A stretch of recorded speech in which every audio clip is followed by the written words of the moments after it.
Welcome to This Explainer. Today, we're unpacking a truly fascinating and honestly deeply human topic. We're demystifying autism. There is just so much noise out there right now. A lot of headlines, a lot of conflicting information, and frankly, a lot of anxiety for parents and families. But today, we're going to cut through all of that. We're looking straight at the data and the hard science. We'll explore what autism actually is, where it comes from, and how our understanding of it has evolved so dramatically over the last few decades. Okay, let's dive right into this. This is the exact question you've probably heard at a dinner party or, I don't know, seen floating around on social media. Why does everyone suddenly have autism? I mean, you've probably seen the dramatic charts showing diagnosis rates just absolutely skyrocketing over the last 40 years. And it makes sense that it's sent public health experts, doctors, and parents completely scrambling for answers. Everyone is wondering, is there something in our modern, industrialized world that's suddenly triggering this on a massive scale? To put it in perspective, right? Right now, according to the CDC, about 1 in 36 children in the US are diagnosed on the autism spectrum. And by the way, it's not just an American thing. Worldwide data shows this steady, mirrored rise across most high-income countries. So seeing a number like 1 in 36, yeah, that naturally sets off alarm bells. It makes us feel like we're facing some kind of sudden biological crisis. But the real story behind this number is actually way more interesting, and honestly, far less alarming than you might think. Section 1. The rise in diagnoses. To really wrap our heads around that 1 in 36 number, we have to look at the history of how we actually track it. Yes, the numbers are undeniably up, but the data shows this isn't some epidemic of a new disease. Instead, what we are really seeing is a massive shift in our clinical understanding. It's like, imagine you're sorting blocks, right? And suddenly the blue bin is expanded to include teal, navy, and sky blue. Naturally, that bin is going to fill up much faster. Back in 1943, we got the first clinical account by Leo Kanner, but it actually wasn't until 1980 that autism was officially added to the DSM, the standard reference book for psychiatric diagnoses. Then jump to 2013, and the DSM-5 made a monumental change by bringing previous separate labels like Asperger's syndrome under this wide new umbrella of autism spectrum disorder.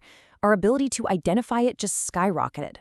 The criteria grew, so naturally the numbers grew too. And we can actually see undeniable proof of this shift when we look at geographic data. Take Austin, Texas, and Laredo, Texas. These are two cities just a couple hundred miles apart. Austin is a more urban area with an average income of about $71,000, and it has nearly double the autism rate of Laredo, which has an average income of around $25,000. Well, human biology doesn't just drastically change over a 2-hour drive down I-35. What this really proves is that wealth, access to early screening, and pediatric resources are what's driving these diagnosis numbers. It's a shift in identification, not a sudden epidemic sweeping the nation. Section 2. Understanding the spectrum wheel.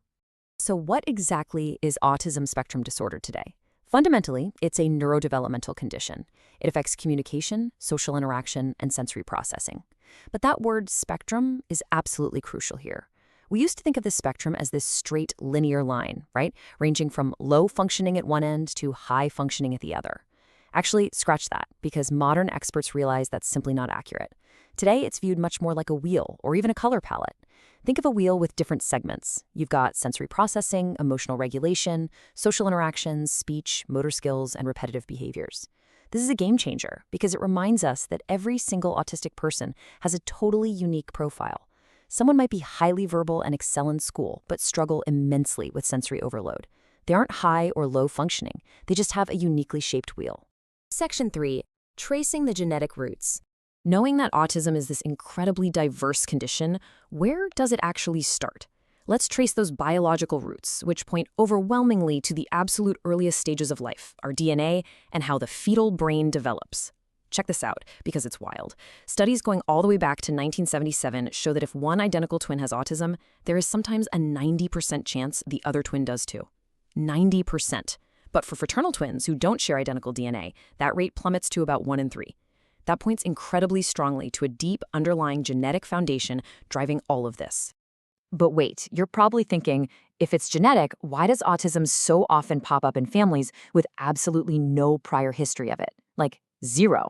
Well, the answer lies in something called de novo mutations. Basically, think of these as genetic typos that happen completely by chance. They're totally new, spontaneous mutations present in a child that were never inherited from the parents. These typos often accumulate in reproductive cells, especially sperm, which are constantly dividing over a person's lifetime. If one of these spontaneous, completely random typos lands on a gene that's critical to fetal brain development, that child might develop autism, even if it literally doesn't run anywhere in their family tree. So when scientists zoom out and look across the whole population, an overwhelming 80% of autism cases can be traced back to genetics, whether that's inherited variants or those spontaneous de novo mutations we just talked about. I really want you to take a second to absorb that. Why does this matter so much?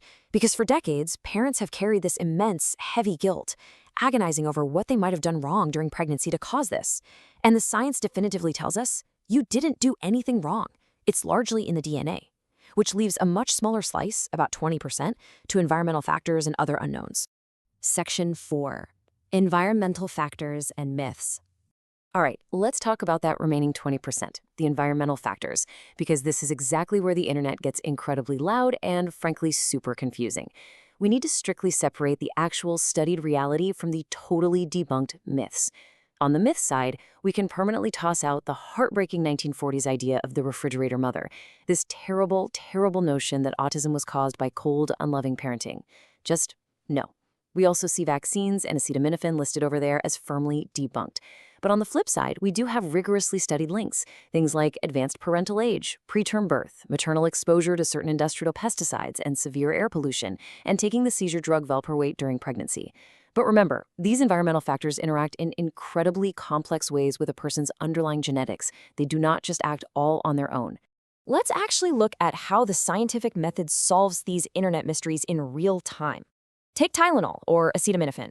Initial surface-level studies saw a correlation between pregnant mothers taking it and their children developing autism. People freaked out. But in 2024, scientists stepped up and ran a massive study analyzing millions of children, specifically looking at sibling pairs. Why siblings? Because it perfectly controls for shared family genetics and the home environment. And guess what? When you control for those underlying factors and realize that the moms were often taking Tylenol because they had a high fever or a severe infection, which is the real stressor on fetal development, the link between acetaminophen itself and autism completely disappears. It was a total false flag. And of course, we have to address the most infamous myth of them all.